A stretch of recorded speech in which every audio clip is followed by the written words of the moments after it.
To save her sister's life, a girl must walk on the edge of a blade every day. Just one more head to claim, and she could get the money needed to save a life. Yet this earned her the title of Empire's Black Disaster. The girl's name is Casimir. Born to a mother but no father, growing up dependent only on her mother. Originally her life was only filled with darkness, but at age 3 her sister's birth became all the colors in her life. Her sister was like an angel, illuminating her dark world. Unexpectedly at age 7, their mother left only a broken house before passing away, to care for her sister. At just 7 years old she took on the family's burden, working various jobs. But at age 8, Alia contracted a strange illness. The only medicine that could save her life was extremely expensive. To earn money to save her sister's life, she picked up a sword and became a mercenary, fighting daily among hordes of magic beasts. Her swordsmanship reached its peak through killing. Thus, she became known as the Empire's Disaster. Unexpectedly, after completing one mission, she slipped and hit her head, and awakened memories of her previous life. She had been an ordinary military college student. This was the novel world she had once read. The precious sister she raised for 15 years was actually the female protagonist of the book Elven Knight, while she was the antagonist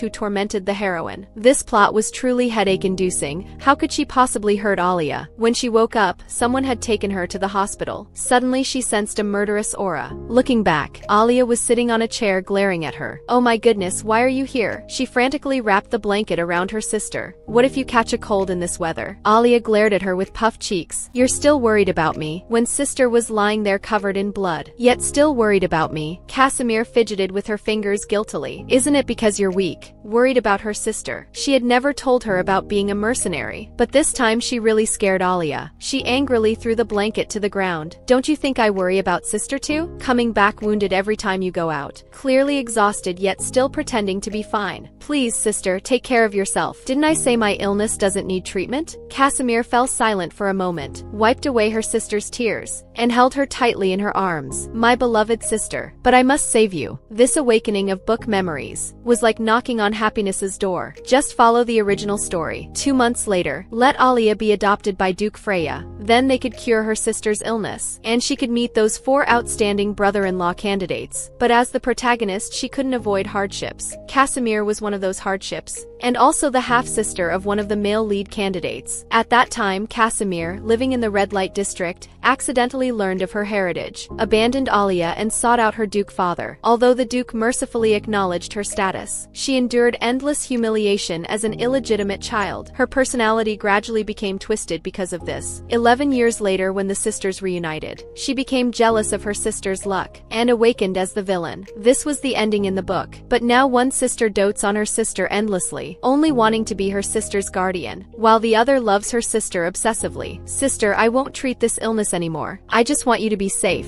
Don't do such dangerous work anymore." Casimir put on a brave face, but she still had to continue being a mercenary. Now knowing the plot, she needed to plan ahead, to clear away all hardships for her sister. Putting on her voice-changing ring that had accompanied her for so long, changing into her mercenary outfit, she went to meet with her client. The man was called El, a renowned high priest, one of the 4 future brother-in-law candidates, who had been secretly supporting Casimir through commissions. Casimir greeted him first. "How are you, Lord High Priest?" The man frowned. "Didn't I tell you to call me something else?" Casimir hesitated for a moment, but changed to calling his name. El rested his chin on his hand, satisfied. "Life in the temple is boring. I count the days until I can meet you. Only you can make me happy." Casimir rolled her eyes. The man always said things she couldn't understand. Fortunately, it didn't affect their business. But during the transaction, the man intimately touched her finger. When the woman's eyebrows swept over, the man became timid, smiling harmlessly again. "I just want to get closer to Casimir." Although Casimir had known the man for 2 years, but in her view, the world-famous high priest was just a wealthy simpleton, because during every transaction, he always liked to give her extra money, a full 1,000 gold, just enough for 1 dose of her sister's medicine. But monster prices fluctuated greatly. Casimir couldn't bear to let him be cheated. She had tried many times to explain the pricing to him, but to no avail. This time was even worse. He directly gave 10,000 gold. This was what she would earn in half a year, even if she risked her life slaying monsters. But Elle seemed completely unconcerned. This is what Casimir deserves. Although she desperately needed money, Casimir still unhesitatingly returned the payment. "I'm sorry. sorry, but I can't accept what I haven't earned. This was her teacher's teaching, and her principle in life. But the man clasped his hands tightly. Can't you just accept it? I really don't have any ulterior motives. Why can't you accept others' pure goodwill? You were once like this to others too. But these words remained unspoken. Instead, after composing himself, he walked directly to Casimir's front, holding her hand. I'm sorry, I was presumptuous. I don't expect anything else. Just please don't call me Lord Priest, okay? High Priest sounds like we have no connection at all. The man was on the verge of tears. Casimir fell into deep self-doubt. Not only had she been disrespectful to the High Priest, she had even made the High Priest cry. Elle gently patted her hand in comfort. Then you must call me by my name from now on. As a mercenary, she shouldn't have too much involvement with her employers. But Casimir ultimately fell for the man's gentle offensive, became confused and lost her heart. Elle was truly a rare good person. Little did she know the man had planned for 2 years to get close to her, because several years ago, Casimir had saved a young man at the temple. That young man was none other than Elle. So in a sense, Elle saw her as his salvation, and his step-by-step plan was all to hold the goddess's hand. But at this moment Casimir didn't know that she had unwittingly become her sister's harem's first love, now dragging her tired body home, unexpectedly witnessing a murder scene. A disguised Ilias was surrounded by assassins on Casimir's way home. She didn't want to get involved, but from the assassin's conversation, the man seemed to be a noble of high status. If she didn't help, the man would die here today. Just as Ilias was ready to accept his fate, closing his eyes preparing for death, Casimir remembered her master's teachings, and decided to step in. Masked Casimir descended like a divine warrior, making the assassins pause their actions. Casimir's eyes swept over the brown-haired youth, finding that the man's pitiful appearance was like a fallen princess. The assassins questioned Casimir's identity. Casimir made a surprising statement. I'm the prince on a white horse here to save the princess. Ilias was dumbfounded. The assassins were also stunned. Where did this fool come from? The embarrassed Casimir decided to end it quickly, fumbling in her waist pouch, randomly pulling out a 2-meter-long steel pipe. Taking a battle stance, come on then. The assassins nearly died laughing. They'd never seen anyone so ridiculous. But before they could finish speaking, the leader was taken down by Casimir's single strike. The air froze for several seconds. Seeing the Sword Saint's battle aura on Casimir's steel pipe, no one could laugh anymore. How could Sword Saint Casimir be here? But Casimir didn't give them time to think, fully unleashing her Sword Saint presence. One leap took down one. One sweep eliminated two. The last masked man trembled in the wind. Don't come closer, I'm about to become a sword master. But unfortunately his strength wasn't as tough as his mouth. Knocked unconscious by Casimir's single strike, Ilias questioned why Casimir helped him. The man's beauty rivaled Alia's, nearly blinding Casimir's eyes. But suddenly she sensed a weak magical power. Casimir then discovered the man wore a ring that concealed his appearance. She didn't answer his question, instead directly lifted his cloak to check his stomach wound, fortunately not life-threatening, but needed to stop the bleeding first. Brace yourself. Then landed a punch. Though it hurt terribly, the man bit his lip and didn't cry out, drawing a hint of admiration from Casimir. Hey, can you walk? The man was in too much pain to speak, unable to be indifferent to life. Casimir still brought him home, and healed his wounds, but faced with her kindness, the man showed no gratitude, instead doubted her motives. As the crown prince of great power and status, everyone who approached him had ulterior motives. He didn't believe Casimir's help came without purpose, but Casimir didn't need him to believe, because she had already given all her tenderness to her precious sister. She impatiently helped him put on his clothes, forced him into bed to rest, then told the man, once his wounds healed he should leave quickly. By then you'll believe that my helping you wasn't for ulterior motives, but out of human kindness. Perhaps the man's distrustful attitude made her think of her former self, so she showed a bit more patience with him. Although many people care more about themselves, there are also many people like me who can't ignore life, because life is the most precious thing in the world, so you might as well be bold and learn to trust others. No one is an island. Perhaps tonight's moonlight was especially gentle. Ilias wanted to lower his guard of 20 years to an unknown woman, so when she was about to leave, he grabbed her sleeve and actively asked her name. Not troublemaker Mild, but her real name. She didn't want to tell the man. After all, she hadn't planned on meeting again after tonight. My name is Xiao, and you? That's not your real name, is it? But the man still told her, I'm called Little D. After saying this, both felt awkward, neither sounded like real names. That night Casimir lay resting on a chair outside the room. The sleeping Ilias suddenly opened his eyes. His contact person knelt before him. It was time to part. Looking at Casimir curled up in the chair, he felt inexplicably heartbroken. So he knelt before her, lifted her in his arms. Casimir was carried to bed by a man she'd only met once. He stole a kiss on her hand. Goodbye, Xiuxiu. I will miss you. As a result, early next morning, Casimir, who had been pretending to sleep, fell into a rage. He must have known I wasn't asleep to dare be so bold. As for whether the man knew,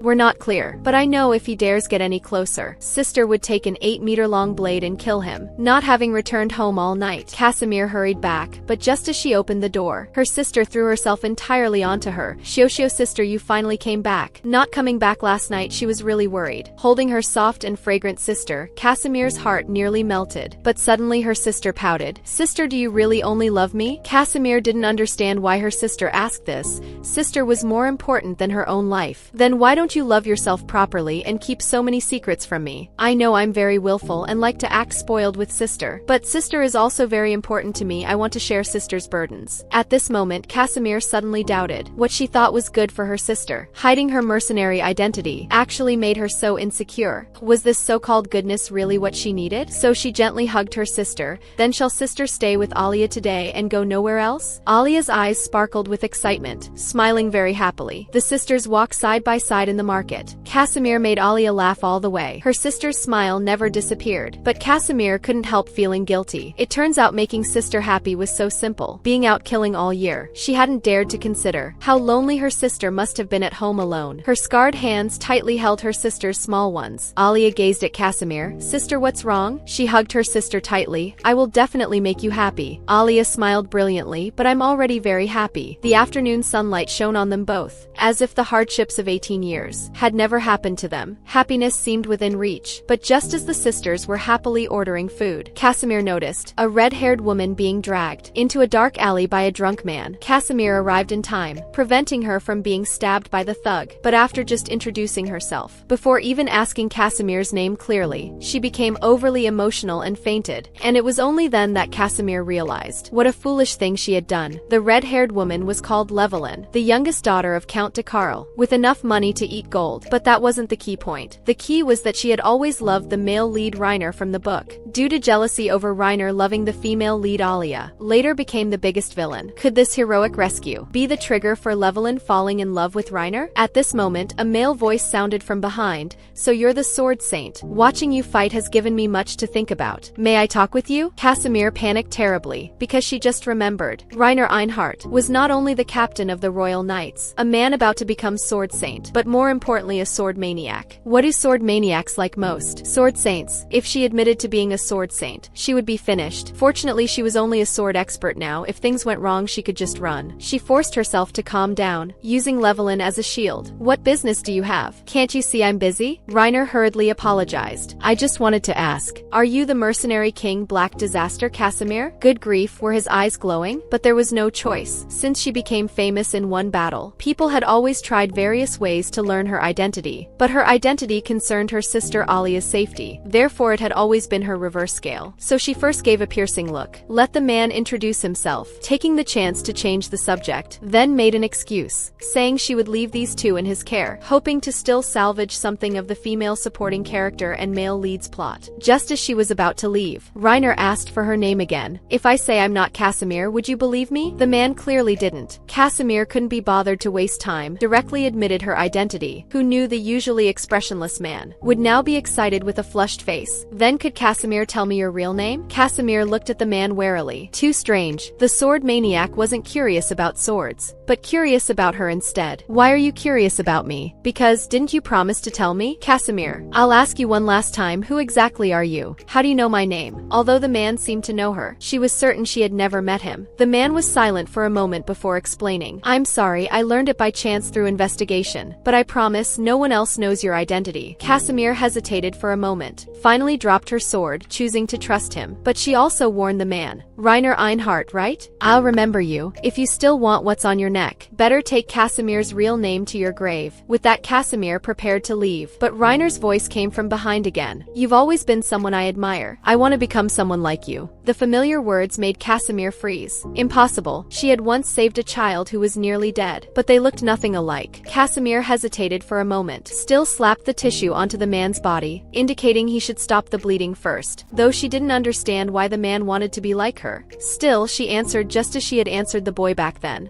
I hope you want to become someone better than me. After that, Casimir turned and left without hesitation. Perhaps she had known Reiner before, but she didn't care, because the world's chaos had nothing to do with her. She only cared about that sickly girl, and that girl was waiting for her. But now there was less than a week until Alia would be adopted. According to the original story, the day after the Empire's Snow Festival, Duke Freya, preparing to return home, would find Alia collapsed by the roadside. But fortunately, Alia was now very healthy under her care, uncertain if she would still collapse.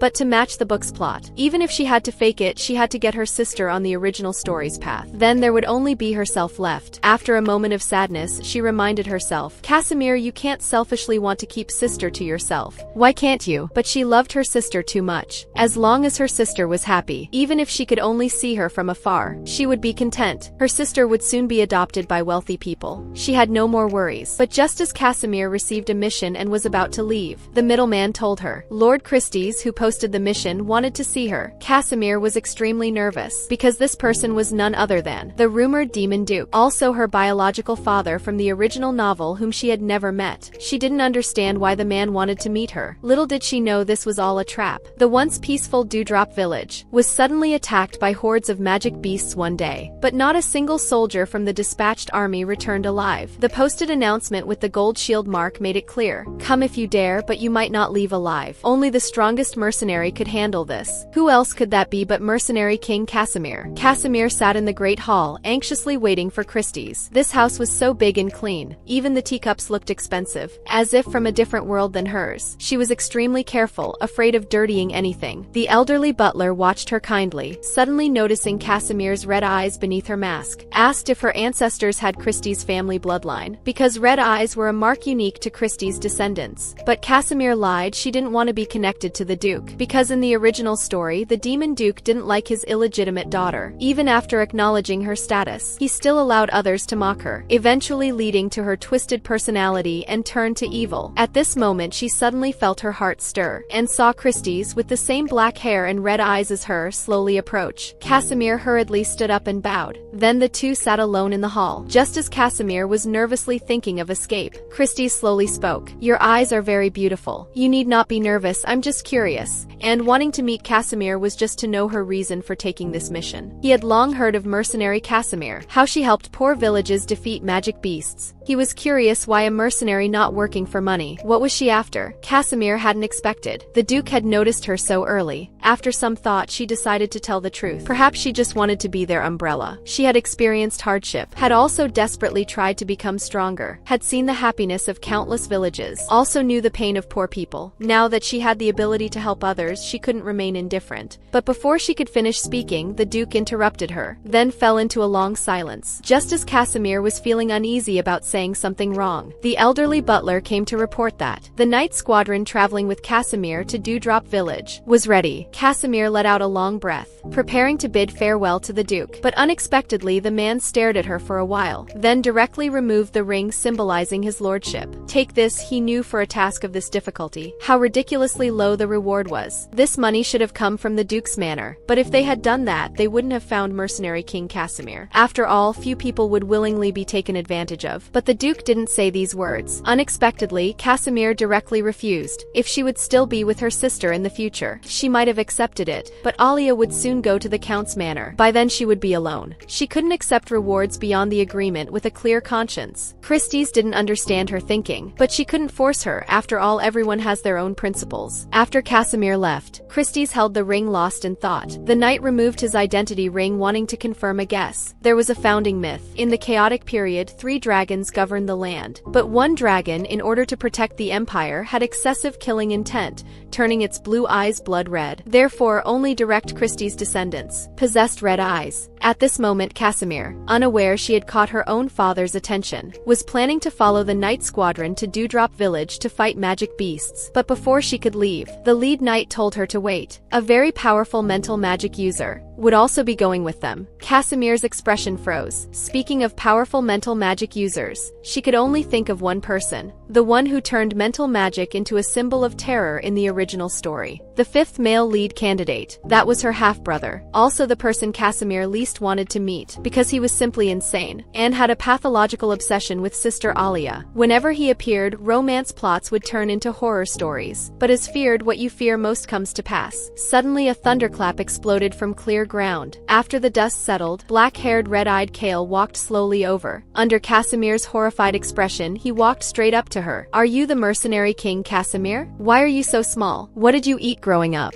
Casimir was momentarily speechless, still forcing a smile, politely saying, "Young master even cares about someone like me. You're really kind." Who knew Kale would first freeze? Then his small face turned red, then slapped her shoulder. "You're in the way, move." Casimir was a bit dazed by the unexpected lightness. Strange, why did her body feel so light? A nearby soldier helpfully explained, "This is blessing magic, because young master has liked Casimir for a long time. He rarely uses it on others." Casimir was completely confused, saying he likes me. What kind of joke is this? Are you sure it's not because my weak appearance offended his eyes? But unexpectedly in the evening, as Casimir stared into the fire lost in thought, suddenly a bowl of soup appeared before her eyes, only to see the noble and delicate young master shove a bowl of ginger soup into her hands, then under her stunned gaze, plop down beside her. "Drink quickly, what are you spacing out for?" The originally proud young noble not only personally brought her soup, but also sat and ate without ceremony, with a lowly mercenary like her, as if seeing through Casimir's thoughts. Kale pouted, saying, "Although I don't know how you see me, but I'm not someone who abandons companions to enjoy alone." Casimir said nothing, stirring the soup in her hands. Kale was indeed very different from the original story. Seeing her not speak, Kale became very unhappy. "You should quit being a mercenary and become a scholar, then you can think all day." Casimir helplessly said, "Do you find it too boring? Then let me chat with you." The tsundere Kale puffed his cheeks in anger. "Don't treat me like a child." But he was very curious. "Why did you become a mercenary, and even became a hero?" Casimir sighed, like father like son. She was asked the same question as Christie's, but she still told him of course it's for money. But Kale obviously didn't believe her. Someone purely after money, how could they become a hero? And even accept this basically zero pay high risk mission? Casimir smiled and explained, "She never thought about becoming a hero. I just don't want to see people lose their loved ones, because I also deeply love someone. Alia, her precious sister, but she has a very serious illness. She lives every day in fear of losing her. I know the pain of losing loved ones. It's a kind of extreme despair. So desperate that you wish you didn't love them. And those people killed by magic beasts are also someone's loved ones. So even if it's just a small effort, she wants to help others, not experience that pain." At that moment, the 19-year-old youth felt no jealousy, only endless curiosity and envy. Having someone to love so deeply, what kind of life must that be? How happy must it be to be loved by such a person? That night, under the bright moon and sparse stars, the hearts of siblings who hadn't met for 18 years slowly drew closer. And the next day, they finally arrived at Dewdrop Village. The village entrance was crowded with welcoming villagers, looking at the village destroyed by magic beasts, and villagers wailing in pain everywhere. The knights were shocked by what they saw. Casimir took out her gold shield badge to introduce herself. The elderly village chief gripped Casimir's hand tightly, crying uncontrollably. Casimir softly comforted him. "Please rest assured, I won't let anyone else get hurt. Please tell me the current situation." Everywhere were villages destroyed by magic beasts. Everywhere were villagers crying in pain. The war was so cruel that when children fell ill, they could only wait helplessly for death. This made the man who in the original story would constantly confront others if he couldn't get the woman he loved feel choked with emotion. When Casimir walked into the house, she saw Kale standing quietly by the window, his expression full of indescribable sadness. He hadn't expected things to be so serious. "If I had known earlier, this wouldn't have happened." The man's choked voice left Casimir speechless. How would Kale, who lived under the sun, know of the existence of shadows? But he was just a 19-year-old youth. She knelt before Kale, speaking softly. "This isn't young master's fault. War itself is cruel, but you didn't choose to run away but bravely faced it. That's already very admirable. Ignorance isn't a sin, but escape is. What matters is what you do from now on." At that moment, the woman's smile gave the lost youth direction. Even if in the future he learned she was his own sister, he didn't want to let go of those hands. But Casimir couldn't be at ease, because Dewdrop Village's situation was worse than she imagined, learning from the village chief that this remote location rarely had large magic beasts. But since this winter, originally timid magic beasts suddenly began attacking villagers aggressively. A week ago, 3 Devillas even invaded the village. This made Casimir's expression turn serious. Devilla, legendary undead monsters formed when magic attaches to dog corpses. She wasn't sure if she could make it back alive to see her beloved sister. That snowy evening, she kept watch for the villagers. At this time, a hot drink was handed to her. "Aren't you tired standing guard all night?" She saw Kale nearby getting angry. "With so many strong men, why make you guard alone?" Casimir smiled. "I'm a sword master. Not sleeping won't kill me." But Kale didn't understand. Even the strongest are still human, seeing such cruel scenes. Even he, a grown man, was too scared to sleep. Wasn't she afraid? Casimir's smile turned bitter.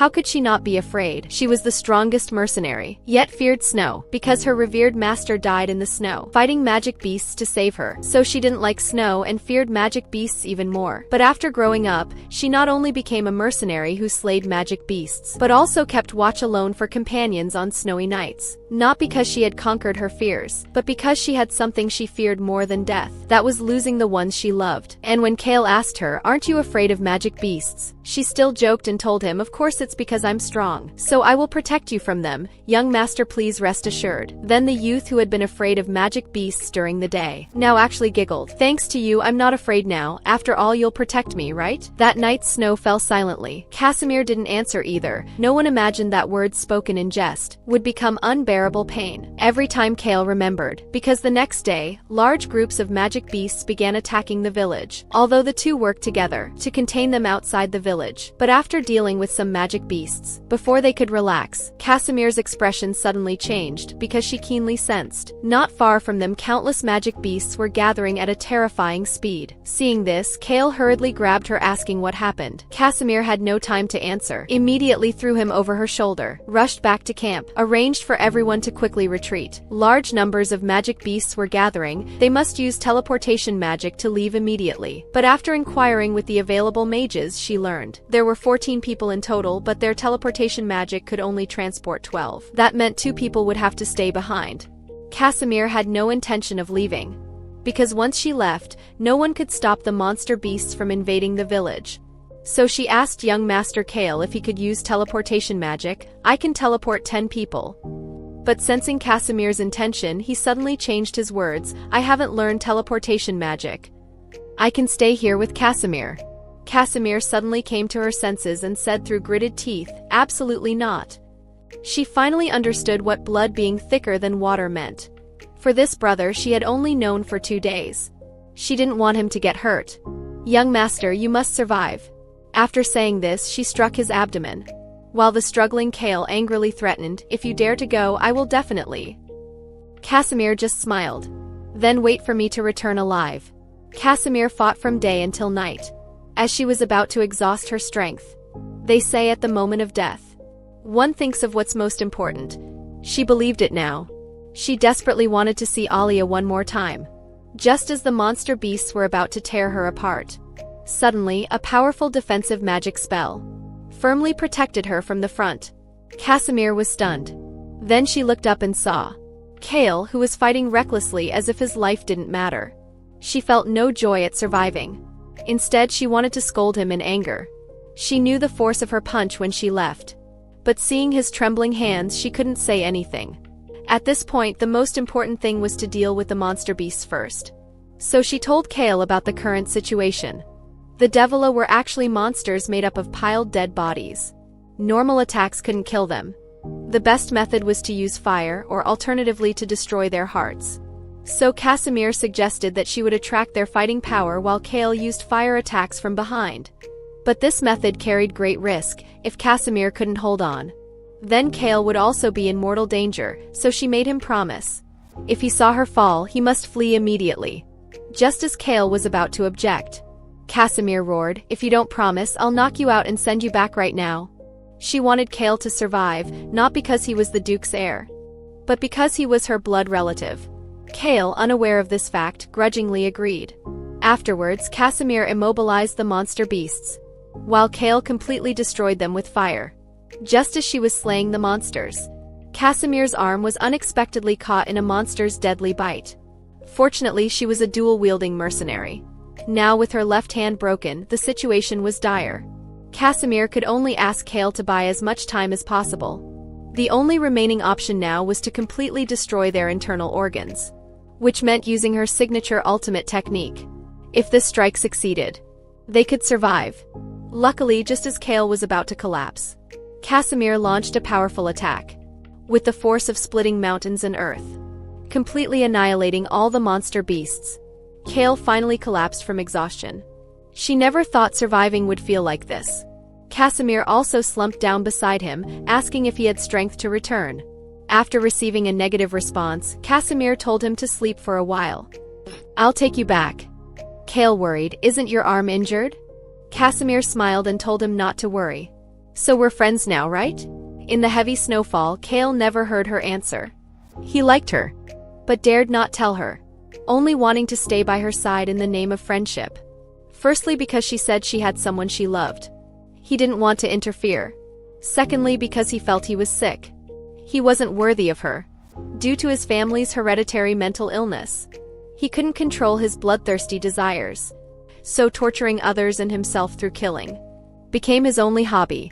Until one day, he saw a video of a woman fighting. That was also the first time he heard the name of the mercenary Casimir.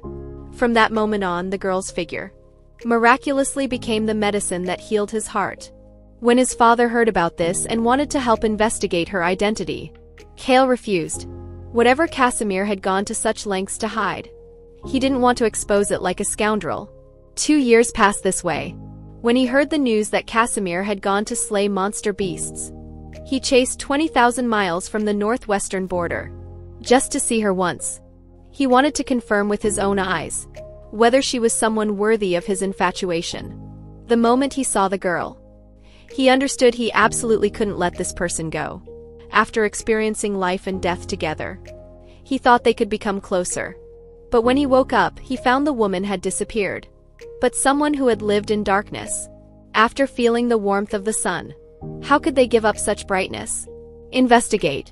Find out her identity at any cost. Or be prepared to take his own life. Only he didn't know at that time. This love he dared not express would become something he could never say when they met again. Meanwhile, Casimir was dragging her injured arm, stumbling toward her healing cottage in the forest. Her current appearance couldn't be seen by her precious sister. But just as she entered, she sensed something was wrong. "Who's there?" Suddenly the lights came on, and there was Ilias with his hands raised. "It's me, Xiao." Casimir was stunned, not understanding why the youth she had saved last time would be here. Later he healed Casimir's arm. Casimir asked his purpose for being here. Little did she know that since being saved by her last time, to see her again, he had waited here day after day. But the young man told her he was just passing through and seeking shelter. Casimir couldn't understand his meaning. But with the current weather, she couldn't drive him out, so she had to let him stay. Ilias chuckled lightly. He had told Casimir his name was Little D last time. Wasn't she curious about his identity? But Casimir said there was no need. One glance was enough to know he was nobility, while she was just a commoner. Even if she knew, they wouldn't even have the chance to sit together. She casually brushed aside the man's bangs, understanding he had used magic to conceal his appearance. But it didn't matter, she might as well treat him as Little D. She would be Xiao, and that was that. Ilias pressed Casimir's weathered hand tightly against his face, feeling himself going nearly mad. Since being saved by her last time, when he couldn't see her, he missed her. When he saw her, he felt he couldn't catch her. He felt somewhat aggrieved. "You really have the ability to make people strange." Casimir didn't get his meaning, not understanding what nonsense he was talking about. The boy lowered his eyes, awkwardly refusing to speak. As the snow and wind outside grew heavier, and Casimir, having taken healing medicine, felt dizzy and drowsy as if drunk. Looking at Casimir lying on the bed, the youth's face turned bright red. While Casimir, head spinning and muddy, had no awareness of male-female propriety, still continuously inviting him to hurry and sleep. After all, the cottage only had one bed. The youth's face flushed red to the back of his neck. "Have you really gone mad?" And with the medicine plus mental tension, her long unrest brain made Casimir completely unable to control her behavior. Her mouth still continuously speaking nonsense. The youth was teased until his face was red and his ears hot, his heart almost jumping out. After turning off the lights, he sat angrily by the bed. Casimir's completely unconcerned manner made him both embarrassed and annoyed. The drowsy Casimir told him to hurry and sleep. But several minutes later, Ilias was still sitting angrily by the bed. Casimir got angry and directly pulled him onto the bed. "If you still won't sleep, I'll make you sleep forever." Before she could finish speaking, Casimir lay down and fell completely asleep. Feeling the warm breath on his neck, the youth felt his heart pounding like thunder. Though understanding it was the effect of the medicine, but seeing Casimir holding him tightly like a koala hugging a tree, the youth, already stirred with spring feelings, spent a sleepless night. And when she woke up the next day, seeing the boy she was tightly hugging, Casimir felt her brain rush with blood, wishing she could bang her head against the wall. Then hurriedly rushed to see her beloved sister. Hearing the movement, her sister excitedly went to greet her. But seeing her injuries, her face suddenly changed. But Alia didn't say anything. She just held Casimir tightly. It was good that she came back safely. What her sister didn't want her to know, she has always pretended not to know. Tightly holding her sister's hand. "The food is ready, let's eat together." But unlike the peaceful times of the two, outside it was already in full uproar. Because Alia suddenly discovered a wanted notice in the newspaper. The youngest daughter of the Durkale noble family was looking for a knight wearing a black mask. According to the description, the knight resembled the black scourge Casimir. Hearing this news, Casimir sprayed out the mouthful of food she hadn't swallowed. While Alia glanced at her sister and continued. The newspaper described, "Last week Llewellyn went out and happened to be saved from villains. But coincidentally, it was at the same time and place when the sisters were shopping." Casimir wiped the cold sweat from her forehead. "Is that so? What a coincidence." Alia put down the newspaper. "If sister says so, then it must be. However, I've always felt sister seems to be foolishly kind." This mysterious smile made Casimir feel uneasy, suspecting her sister might know something. Later, the two sat around the fireplace, her sister reading a book beside her, while Casimir read the newspaper. Suddenly, news about the prince's succession caught her attention. Because this person was none other than one of the 4 brother-in-law candidates in the original story, Lan Atara, the king of the empire's allied nation Atara. The Atara nation was world-renowned for its gems and military might. This appeared to be the youngest and most capable monarch in history. Although he was ruthless in his pursuit of the throne, he was a complete warm gentleman to Alia. Such a man was completely ideal as a brother-in-law in Casimir's mind. But in her mind suddenly appeared a white-haired youth who smiled and called her Sister Xiuxiu. She thought she must be overthinking. Although their eyes were similar, their auras were too different. When she looked toward Alia, she found she had fallen asleep at some unknown time. Casimir got up and carried her to bed, bent down and kissed her forehead. "Good night, baby." In the deep night, the resting Casimir suddenly heard her sister's painful voice. Her expression changed dramatically, hurriedly running to Alia's room, only to see her sister painfully curled up on the bed. Because her sister was the child of her mother and the elf king, the half-elven blood in her body made her unable to adapt to the human world. Thus, whenever she had an attack, it would torture her until she wished for death. Only the spirit energy from the elven forest could save her. One dose could extend her life by 10 years. But that elven forest spirit energy was priceless. Only one bottle could be made every 100 years. Casimir worked desperately to earn money, but could only buy substitute medicine. But after all, the medicine's effects were limited. Now only the elven forest spirit energy could save her sister's life. In the original story, Alia was saved by Duke Freya, who gave her the spirit energy that saved her sister's life. But now they had no connection, so he wouldn't help save her sister. Her mind frantically searched for someone who could save her sister. Could it be Einhart? Or the Grand Priest heir?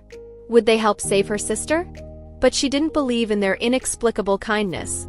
What reason do they have to help me? She thought of everyone she could. There was nowhere to seek help. She broke down.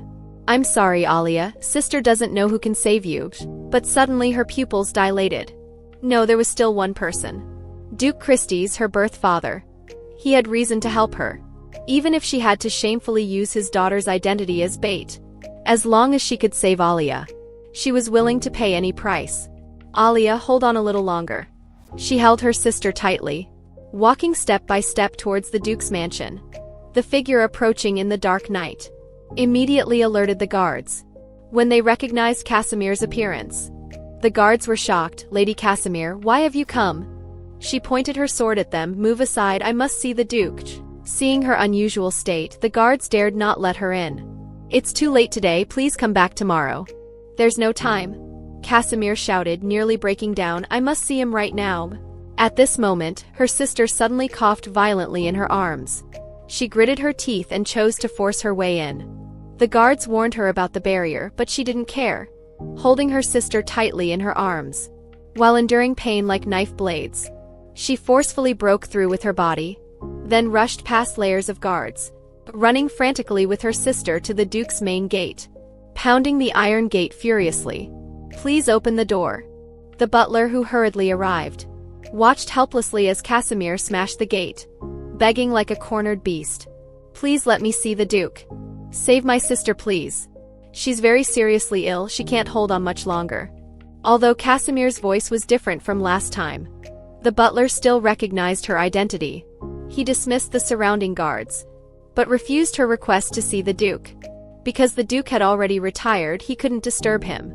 But he had heard that Casimir had recently done a great service in slaying monster beasts for Pearl Drop Village. To show gratitude, he could call a doctor for her. Casimir's pupils were almost blood red. Calling a doctor is useless if doctors could cure her. How could I bear the pain of wanting to send my precious one of 15 years to be adopted by Duke Freya? At this moment, Alia in her arms had another violent cough, even coughing up blood. Casimir broke down. Please quickly call Duke Christie's. Please save my Alia. The Black Scourge, who made the whole empire tremble in fear, now was as helpless as a child. What was she even living for? She only had Alia, her sister was her whole world. If her sister was gone, who could tell her how to go on living? The desperate aura shocked everyone present. No one could understand such deep feelings.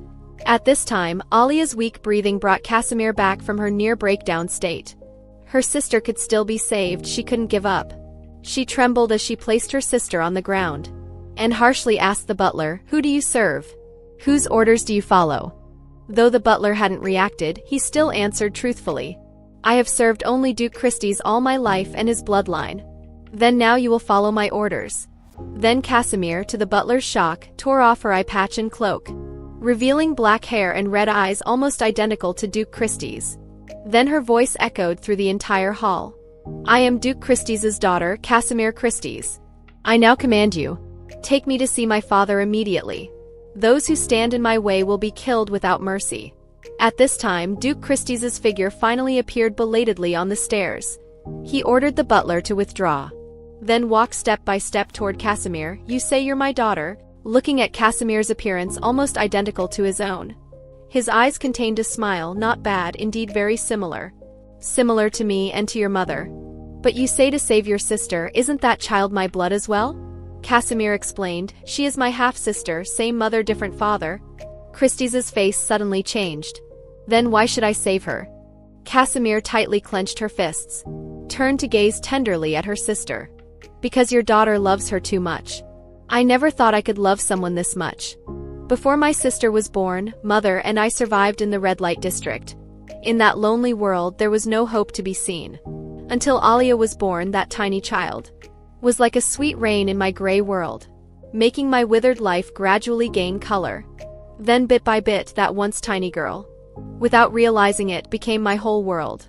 I must protect her, even at the cost of my life. But I know my lowly illegitimate status isn't enough to make you save my sister, so I want to make a deal with you." Christie's crossed his arms, expressing confusion. "A deal?" Casimir picked up the sword from the ground. The black battle aura of a sword saint swirled around her like a whirlwind. Then she thrust the sword forcefully into the ground, kneeling on one knee, swearing with her life. "I am a sword saint, I've spent my whole life wielding a sword. As long as you agree to save my sister, I'm willing to become a loyal sword for the Duke's family." Looking at the girl's determined eyes, Christie's expression became solemn for a moment. But just then Alia had another violent coughing fit. Casimir hurriedly ran to her sister's side. She had already coughed up blood earlier. If she continued coughing, her sister wouldn't last. By now her sister's body was nearly ice cold. Casimir completely broke down. Please, as long as you're willing to take me under your command, I will absolutely become your capable subordinate. My swordsmanship was learned through countless battles with monster beasts, so I understand monster beast habits like the back of my hand. Just give the order and I'll rush to the front lines using my flesh and blood to block enemies. Christie's body trembled imperceptibly. Using flesh and blood to block. Her head heavily knocked against the floor, hitting again and again against the cold ground, also heavily striking the heart of everyone present. As long as you can save Alia, I'm willing to do anything. If you want me to be a dog, I'll crawl on the ground immediately. If you don't want me to live, I'll draw my sword and end my life right now.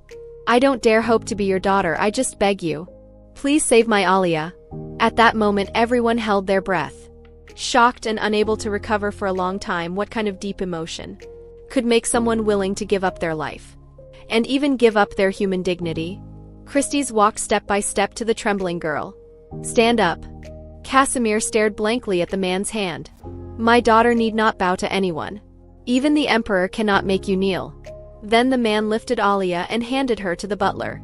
When Casimir tried to explain Alia's illness, Christie's spoke first. Half-elven blood, right? He saw it at first glance. I know she needs spirit energy. The man gently stroked the girl's head. Your name is Casimir? Casimir Christie's, don't worry about your sister, I will save her. Although Casimir didn't understand why someone as noble as him would acknowledge her as his daughter. But at that moment she lowered her head, weeping uncontrollably. Christie's emotions were complex. How should he tell her that he had been searching for her for 18 whole years? Actually, Christie's knew better than anyone how cold his heart was. The previous duke never treated him as a son, and he likewise never treated him as a father. When that man smiled madly and asked him to kill him, his sword fell without a moment's hesitation. Although he seemed to have everything. In fact, besides his cruel nickname, he had nothing. He didn't understand love, nor did he need love. Even after Kale was born, he didn't dare hope he could be a good father. Until he met that woman who, even on the brink of despair, still firmly protected what she loved. Willing to sacrifice everything for it. That kind of indescribable shock made the demon desire emotions for the first time. But in the end that woman still chose to leave. So he no longer held any expectations for love. But suddenly one day his daughter appeared before such a Christie's, making him, who was gradually withering away, regain vitality. Looking at the girl who, like her mother, had determined eyes. The usually cold-blooded man was filled with tenderness. Perhaps you won't believe it, but I've been waiting for you. Besides the fact that you're my daughter. Personally, I like you very much. That's why I acknowledged you as my daughter. I will tell you everything gradually. Meanwhile, Alia had escaped life-threatening danger after taking the spirit energy in time. The doctor told Casimir she would basically recover after a week of rest. At that moment, the feared sword Saint Casimir almost stumbled as she rushed to her sister. Pressing her hand tightly against her forehead, surging tears spilling from her eyes. Sometimes losing and regaining isn't just joy, more often it's fear. She had almost lost the treasure she had cherished for 15 years. Christie silently watched the two sisters, quietly instructing servants to prepare the room next to his own, ensuring the bath water was ready. After Casimir calmed down, he brought a servant before her. Miss, hello. I'm Maria, nice to meet you. Seeing this, Casimir hurriedly bowed. Thank you, I'll be troubling you from now on. Both were stunned for a moment. Maria quickly knelt on one knee. I am your servant. Please don't be so formal. Seeing Casimir's panicked reluctance to accept, Christie's was very displeased. You're not living under someone else's roof, this is your home. Then he sighed helplessly. It's alright, you'll get used to it gradually. Your room is next to mine. You can find me anytime. After Christie's left, Maria sensed Casimir's unease and gently comforted her. You must feel very confused right now, but please believe. A father's love for his children is natural. Casimir didn't know how to describe that feeling. She and her sister had lingered on the edge of death for 18 years, believing herself to be invincible through strength. Now suddenly someone wanted to protect her. But when she saw the new room, she was completely stunned. The magnificent room. not only had a 30-meter wide bed, but even had its own separate reception room. Even the bathroom was extravagantly like a swimming pool. Previously, she had lived in thatched huts that barely kept out the wind, sleeping on hardboards that just fit one person. This place was so luxurious it was like heaven. Beautiful like a dream. At this time, the servant still wanted to help Casimir change clothes, but was frantically refused by the girl. Maria thought it was because the girl was shy about letting her help. Actually, she didn't know. Except for that one time when she was injured, and had no choice but to let little D help treat her. She never dared take off her clothes in front of others, because she feared her scars would frighten people. As the clothes slowly fell away, revealing the girl's back that had barely an inch of unmarred skin, even the well-experienced old servant couldn't help but gasp out loud. Casimir anxiously apologized in embarrassment, not daring to continue bathing and wanting to put her clothes back on. But Maria quickly grabbed her hand, explaining she wasn't frightened but rather shocked. An 18-year-old child. What kind of life must she have lived to have such deep scars? How much must it have hurt back then? The warm words made Casimir's heart ache uncontrollably. But she still smiled and reassured the woman. "It's all right, I'm a sword saint, these wounds are nothing." Hearing this, Maria's eyes instantly filled with tears of heartache. In this world, there are no wounds that don't matter. Only people who force themselves to say it doesn't matter. Casimir bit her lip tightly to keep from losing composure. These were just part of her daily life. People who live by the sword are prepared for death at any moment. But she never felt it was bitter because she had someone to protect. But she still failed. Thinking of her sister still unconscious on the bed, she finally couldn't hold back her tears. Fortunately, their future now was a smooth road. After getting settled, day had already broken. Casimir lay staring at the ceiling. The bed beneath her was as soft as clouds, feeling unreal. The warm room was filled with a comforting fragrance. Her tense nerves could finally get a moment's rest. At that moment, she actually hoped if this was a dream that it could last a little longer. But the next morning, she found this wasn't just a dream. Her Duke father had even extravagantly prepared a table full of various desserts and all kinds of luxurious foods to the point of excess. Even specifically left a note instructing her to eat it all and try to gain some weight. His words carrying slight disapproval of her frail frame. Casimir's hands were trembling as she looked at it. What exactly does my father think I am? While the girl felt honored and grateful, she was also extremely anxious and uneasy. Everything here was completely opposite to her previous life. Without her having to pay any price, she could have warm shelter and delicious food. Everyone's faces were filled with genuine kindness, as if they all wanted to make up for her missing care. Although she had previously advised little D to learn to accept others' kindness. But when she herself was treated so kindly for the first time, she still felt very awkward and uncomfortable. Even her ears burned uncontrollably. These were all things she had never dared hope for, and things that didn't suit her. She was a shadow in the darkness, an existence that couldn't see the light. The Duke saving Alia was already a debt of gratitude she could never repay. She didn't dare dream of this kind of life. Even if they made her leave immediately, she would have no complaints. She didn't mind returning to life like a rat. But Alia absolutely could not. Her sister, whom she treasured like a jewel, she hoped she could always receive others' kindness and live a happy life. But current developments had completely deviated from the original story. Alia wasn't adopted by Freya. Could she hope for Duke Christie's to adopt her? She believed her precious one was lovable to all. Christie's would surely like her. Moreover, Christie's status was much higher than Freya's, so her sister would surely be happy. Just as she was lost in thought, suddenly a faint fragrance reached her nose. When she looked up, she discovered a touch of smoky red had suddenly appeared in the snowy landscape. She looked up higher, only to see thousands upon thousands of plum blossoms proudly blooming in the white snow, a beautiful scene she had never seen before. Finding no one around, she felt playful for a moment. With a leap, she jumped onto a tree branch. The surrounding scenery suddenly came into view. The endless courtyard seemed coated in crystal by the wind and snow. The scenery was breathtakingly beautiful, making her unable to open her eyes for a moment. The gentle breeze blew the girl's ink-black hair, red plums and white snow reflecting each other, not noticing she had become part of the scenery herself, making the person under the tree stare in fascination. Casimir suddenly remembered how she loved climbing trees and playing hanging golden hook when she was little. Since no one else was around now, she might as well try. Then she slightly raised her legs, accompanied by a sudden spin of her body. Her black hair instantly danced in the air with the flower petals, joyful laughter echoing through the plum grove. This was her first time being so carefree in 18 years. As if hiding from all the world's noise, surrounded only by flower fragrance.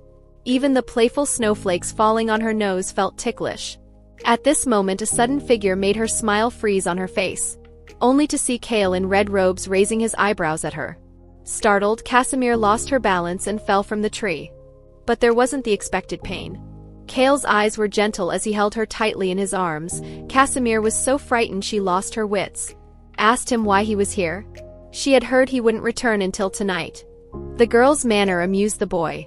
After hearing that the mercenary King Casimir had become his sister, how could he still focus on work? He had rushed back to the main residence almost without stopping, although they had a life-and-death bond. But Casimir, who knew the plot, knew. In the original story, Kale really disliked her. Even if the plot was different now, this point probably wouldn't change. Thinking of this, she quickly jumped out of Kale's arms, not noticing the youth's dejected expression and his hand that remained suspended. The boy's low voice carried sadness. Did I do something wrong to make you dislike me? Casimir didn't understand why he asked this. Kale's voice was low. Because during the last monster beast invasion, I didn't listen to you and secretly followed. I couldn't even help much, so you left without even saying goodbye, right?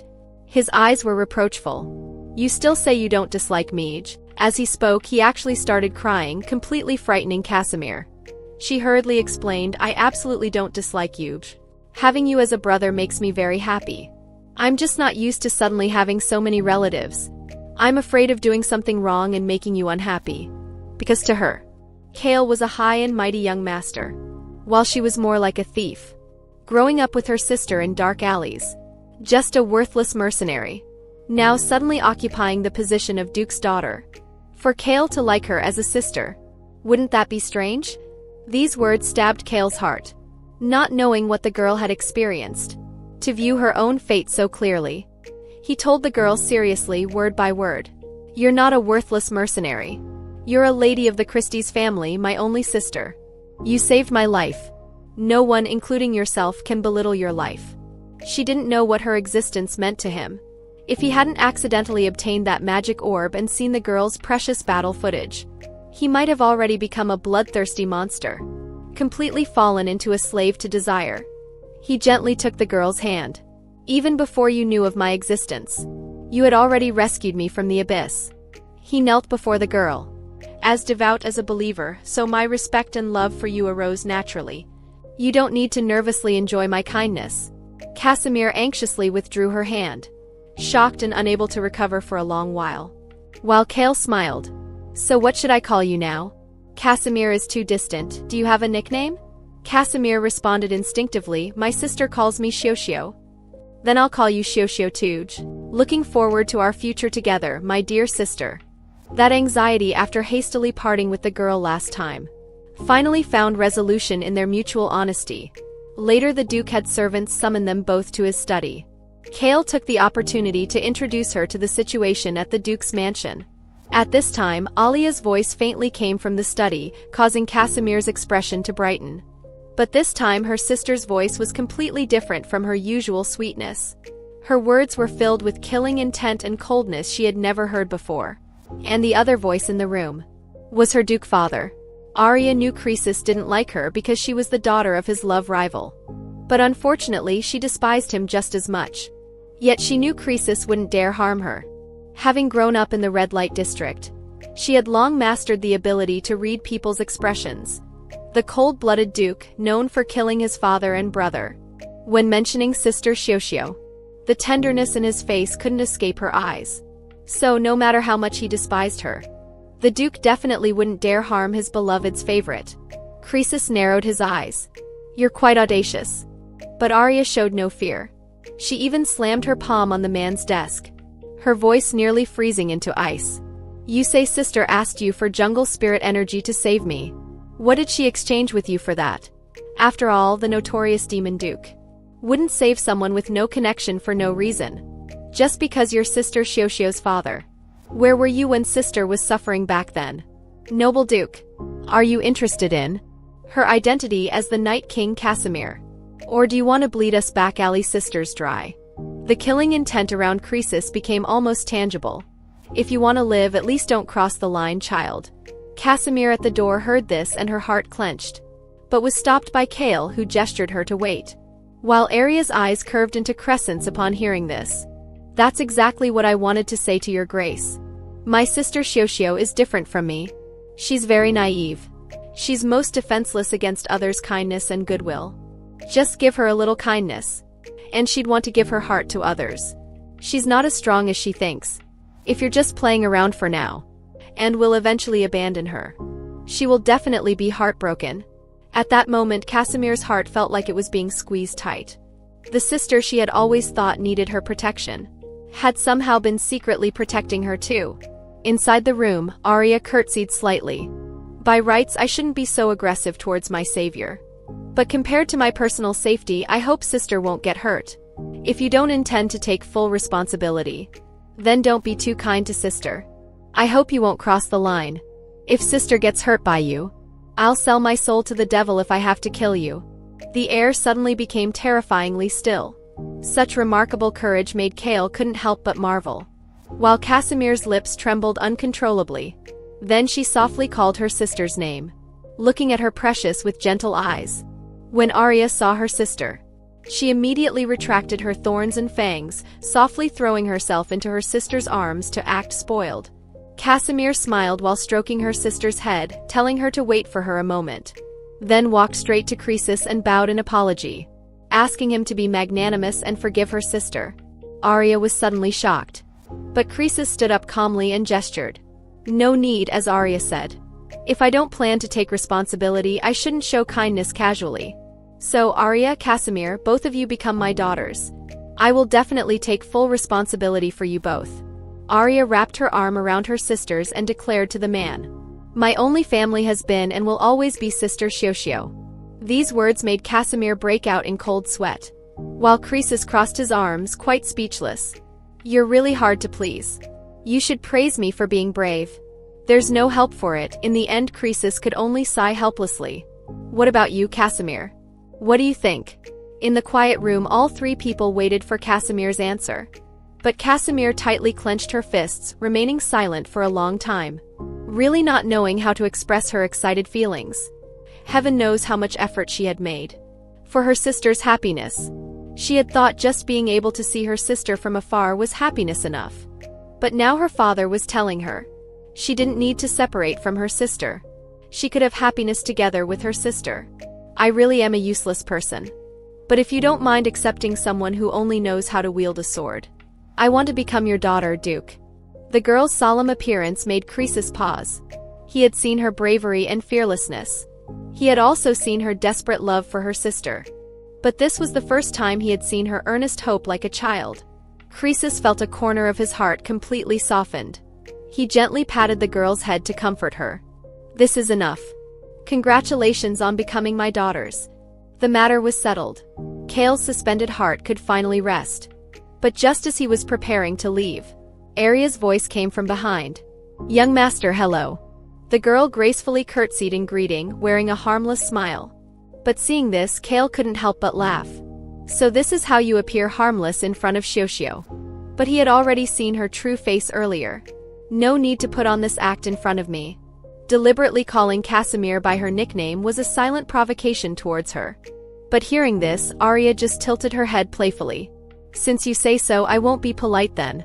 You must have noticed too, I'm very dissatisfied with you, father and son. Kale smiled indifferently. How could he not feel the same?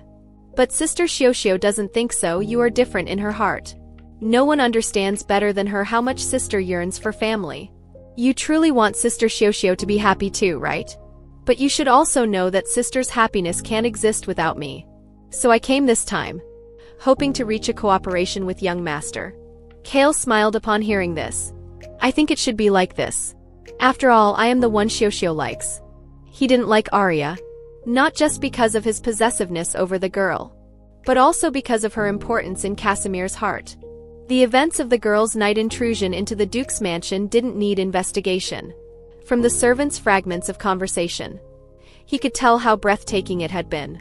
Kale's words were undoubtedly a declaration of war. But hearing this, Arya smiled brilliantly. Is that so? But you might have forgotten, sister loves me the most. We'll see who it is in the end.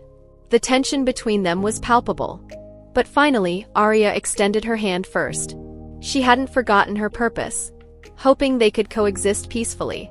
Not as siblings but as colleagues. Hearing this, Kale smiled and returned her handshake as his response. But the next second they both disgustedly let go of each other. Well then, I'll head back first, brother Kale, see you at dinner. Kale smiled sweetly in reply. Alright, see you then. After that, they went their separate ways, and thus became sworn enemies. Meanwhile, Casimir was unaware of the undercurrent between them. Croesus was preparing for her and Arya's debut ball. This social ball was crucial. Noble ladies and gentlemen who turned 15 would attend, and their performance on debut day would affect their future social status. Croesus invited the famous social teacher Countess Helena for this, since both were beginners and time was tight now. Countess Helena made them a compact course schedule. According to the course plan, they needed 4 hours of etiquette lessons daily, until the day before their social debut. But what was originally a 6-day course unexpectedly ended in 2 hours. Regarding the two parachuted Duke's daughters, Countess Helena had heard some rumors. She heard the sisters had grown up in the slums and knew basically nothing about noble etiquette. And Duke Croesus's purpose was obviously to have the sisters debut at the Empire's Snowflower Ball 6 days later, and introduce them to all the noble sons and daughters.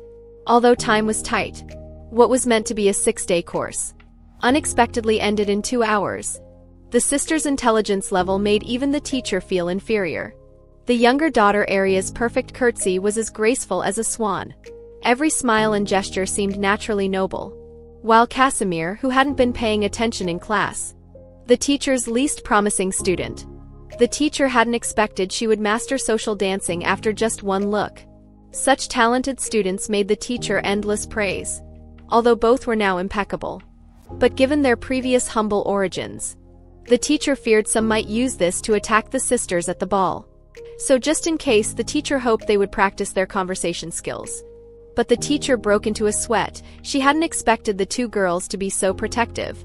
She asked Casimir how to respond if someone insulted Lady Arya. Casimir angrily threw off her gloves, answering in one breath, challenge that person to a duel to the death for insulting Arya. The teacher wiped the sweat from her brow. Then what about you, Lady Arya? I'll strip that person naked and throw them on the terrace for everyone to laugh at. Such eye-opening answers made the teacher completely collapse. Never mind the others, she just hoped they wouldn't speak so crudely in front of His Majesty and the Pope.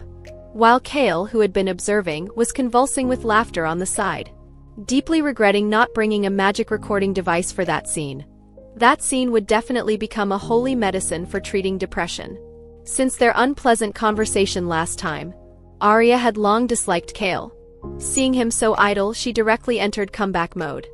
Father and brother's tone is too wonderful. This must be like father, like son, huh? Haha, no matter how wonderful my tone is, it's nothing compared to my dear little sister. Casimir hadn't expected the original novel's supposed romantic leads.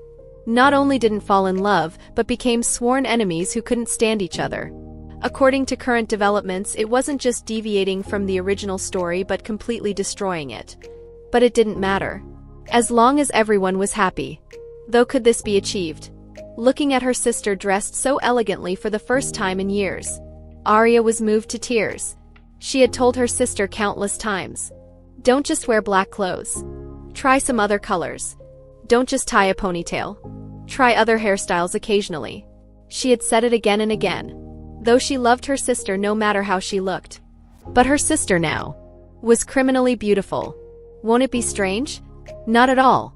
Arya excitedly threw herself into Casimir's arms, hugging her sister affectionately regardless of others. Instead, it's very cool. Croesus stood up nearby. I heard you're going to the clothing store. Take this, it's the Croesus family's purchase certificate. With this, you could at least buy an island in the east. Even if you pulled out the store's pillars, it wouldn't matter. Such a generous father scared Casimir into a cold sweat. Later, the two arrived at the clothing store. The chief designer rushed out to welcome them. Thinking back to when the sisters went out before, they could only look at restaurant menus without buying food. And now this damn spending power. No wonder so many people get carried away with it. The purpose of their trip was to prepare ball gowns for the upcoming banquet. The sisters cooperated with measurements until they were both exhausted and collapsed on the sofa. Then Katrine enthusiastically brought a pile of sample catalogs, introducing various special dresses. But Casimir raised 2 points of her own. First, her sister was too young. She wanted dresses Arya could wear without a corset. Second, she wanted to change her gown into a more action-friendly uniform. Such proposals left Madame Katrine a bit confused, because no lady had ever not worn a gown to a social ball. Casimir understood Katrine's concerns. Actually, before becoming Croesus's daughter, she had worried countless times. Being her sister's protecting sword had been her ideal for 18 years. Would she, as a duke's daughter, no longer be able to wield a sword and become just a flower in a greenhouse? But Croesus's answer was, whether the back alley Casimir or the mercenary king's sword Saint Casimir, whatever identity you hold, I have confidence in accepting all of them. His requirements for his daughter were simple. Do whatever you want to do. He wanted his daughter to be free and unfettered. This also strengthened Casimir's resolve. She was a swordswoman. She didn't plan to compromise. But Madame Katrine was very worried about this. She feared that breaking the precedent of not wearing a gown would make Casimir be seen as an outcast and subject to gossip. But Casimir had come prepared this time. She took out design sketches to explain her ideas. Just adding some special decorations to the formal wear could create a wonderful atmosphere. Though making uniforms popular wouldn't be easy. But the most important things for leading trends in social circles were topics and differentiation. Madame Katrine wasn't a renowned designer for nothing. She saw the business opportunity at a glance.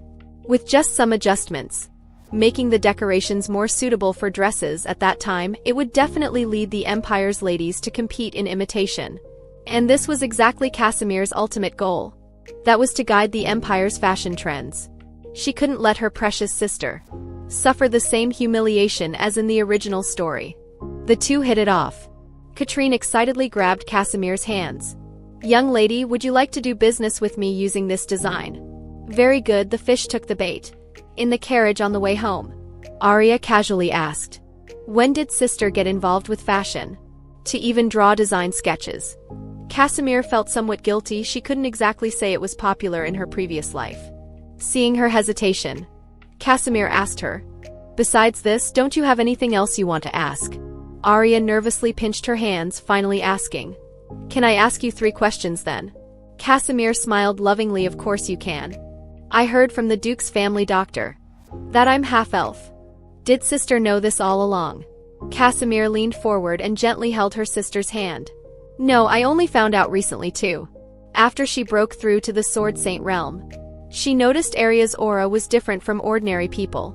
And being the Elf King's daughter, her aura was even more extraordinary. At first she didn't think much of it. When she recovered her past life's memories, she suddenly realized that was the elven aura. Then sister is a sword saint, right?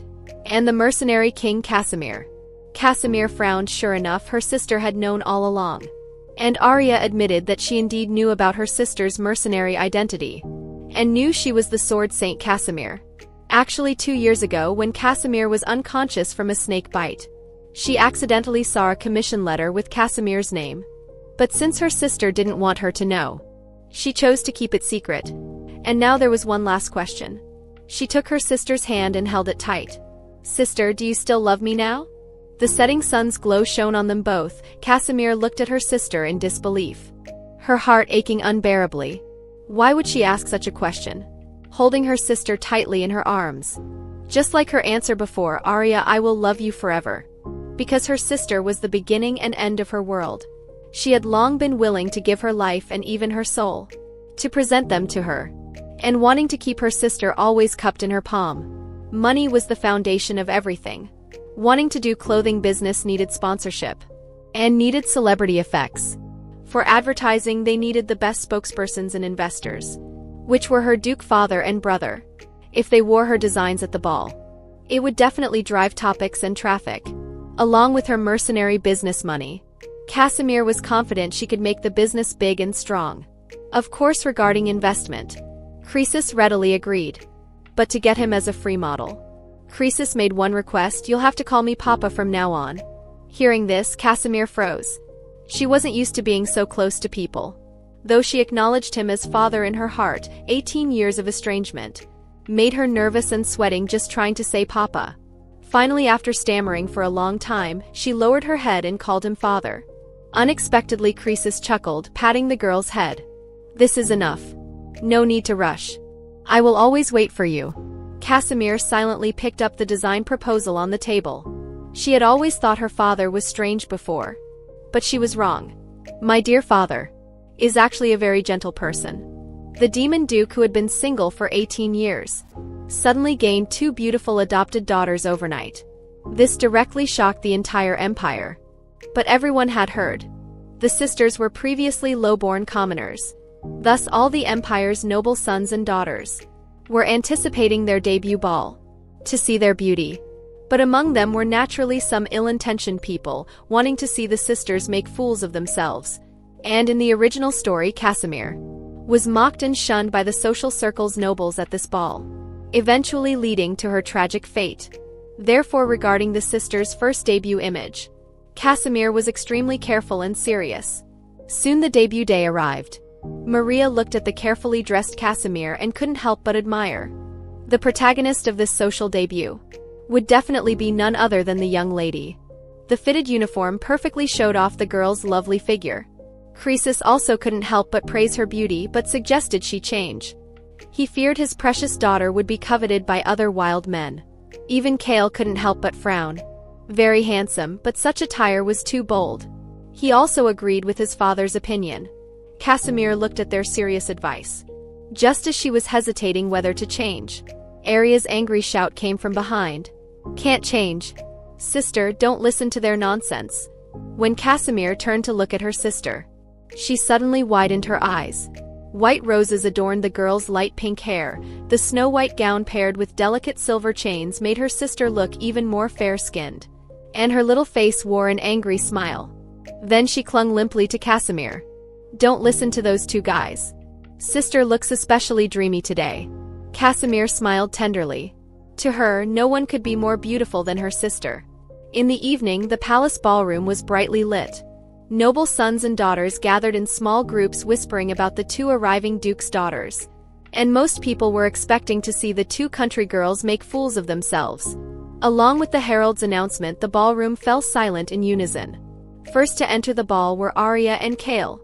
The girl's porcelain white wrist elegantly hooked around the youth's arm, extremely fine silver chains flowing like water, faintly visible, beautiful as a spring elf, making people forget to breathe for a moment. But with Casimir and Croesus's appearance, someone in the crowd let out a gasp. Because no one had ever seen a noble lady wear a uniform to attend a royal ball. And the seemingly ascetic uniform, paired with a black silk rope binding the body, gave off an inexplicably sexy feeling, making several noble young men momentarily lose their hearts. This also aroused jealousy from many noble ladies, who frequently cast malicious glances at Casimir. Croesus wanted to accompany his daughter the whole time. But helplessly, an attendant came to report that His Majesty invited the Duke over. No choice, he had to leave temporarily.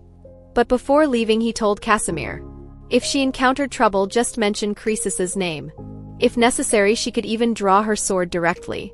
Looking at the sword at her waist, Casimir smiled quite helplessly. Weapons generally weren't allowed in the royal ballroom.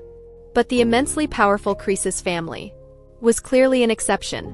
After Croesus left, the noble sons who didn't dare approach because of Croesus swarmed over, eagerly asking about everyone's decorations, angering Kale, who was about to rage, but was stopped by Casimir's look, because this was exactly the effect Casimir wanted. This time she deliberately had Kale wear the attire she and Madame Katrine designed. The purpose was to drive conversation and promote post-ball clothing sales. She wanted to earn a hefty sum from these self-proclaimed superior nobles, earn enough money to ensure her and her sister's lifelong security. Though Kale was unwilling, but in exchange for sword practice opportunities with Casimir, he cheerfully joined several noble sons to promote while Arya wanted to stay with her sister, but from earlier. She had noticed several women pointing fingers at her sister. She tightly held her sister's hand, secretly vowing she would definitely make the entire social circle kneel before her sister. After Arya left, just as Casimir was looking for something to do, several noble ladies came over with gossipy remarks. "So you're Duke Croesus's daughter. Your attire is quite special. We've never seen a noble lady who uses a sword before. Your hands are so rough, would you like us to recommend some hand creams?" Due to long-term sword use, Casimir's hands were covered in crisscrossing scars, which became a point of mockery for the noble ladies. Casimir remained calm. She didn't think that in this male-dominated society, a woman using a sword was something to be mocked. When they didn't know how many female knights had already been appointed as ministers. Moreover, as founding contributors of the empire, the Croesus family had always been using swords to protect the empire. And as a member of the Croesus family, how could these ladies have any right to point fingers? Several noble ladies were left speechless. The lead brown-haired lady wanted to make more of an issue, but was restrained by a woman's voice. "Please know your limits, Lady Elim," only to see Llewellyn in red dress slowly approaching. "It's Lady Croesus's first debut. If you won't help her, that's fine, but you're actually bullying her. Do you really want to provoke trouble with the Croesus family?" And Llewellyn was indeed the queen of social circles. After a few words, the noble ladies who were still defiant just now were frightened into bowing and apologizing to Casimir. But Casimir was too nervous to look at Llewellyn, afraid of being recognized as the sword saint. Unexpectedly, Llewellyn covered her face with a fan coyly. "Don't misunderstand, I'm not here to help you. But Lady Croesus, haven't we met somewhere before?" The woman's gaze was too passionately deep, frightening Casimir into a shudder. She never would have thought that the lover she had been desperately seeking through newspaper ads would become Croesus's daughter overnight. Fortunately, at this time the emperor entered with the prince, timely breaking the awkward atmosphere between them. All nobles bowed in greeting. Emperor Helios sat on the high platform, waving his hand for the ball to continue. Casimir was surprised. In the novel's description, the emperor was 50 years old. Yet he looked unexpectedly young. And at this moment the emperor, noticing Casimir's gaze, actually winked at her playfully, then enthusiastically waved at her in greeting. Frightened, Casimir broke into a cold sweat, not understanding what the emperor meant. Just then she suddenly noticed the crown prince beside the emperor. Her eyes widened instantly. "Isn't this little D?" Though his hair color was different, she couldn't be mistaken. And Elias also looked surprised in Casimir's direction. Their eyes met and Casimir froze on the spot. Crown Prince Elias was the bloodline of the previous empress, named Crown Prince by the emperor since birth. But when he was 5 years old, the current empress gave birth to the second prince, to let her own flesh and blood inherit the throne. She had always wanted to kill the crown prince. No wonder when she first met him, he was like a hedgehog covered in spines, distrustful of everyone. But most critically, in the original story he should have been one of the 4 potential brother-in-laws. And Arya's destiny with him began with an assassination attempt. Arya saved the unconscious crown prince. But now everything was ruined. She had personally destroyed her sister's marriage fate. She crushed the wine glass in her hand, determined to slip away from the banquet. Before he recognized her, unexpectedly she bumped into someone's chest. Looking up, she found Reiner Einhart looking at her with concern. Before he could speak, she darted out of the banquet hall. Reiner stood dazed, watching her figure disappear. Casimir was somewhat overwhelmed. She had already met 2 of the 4 male leads. At this rate, she'd end up meeting them all. She remained shaken in the hallway, determined to never go back inside, that way she wouldn't meet anyone.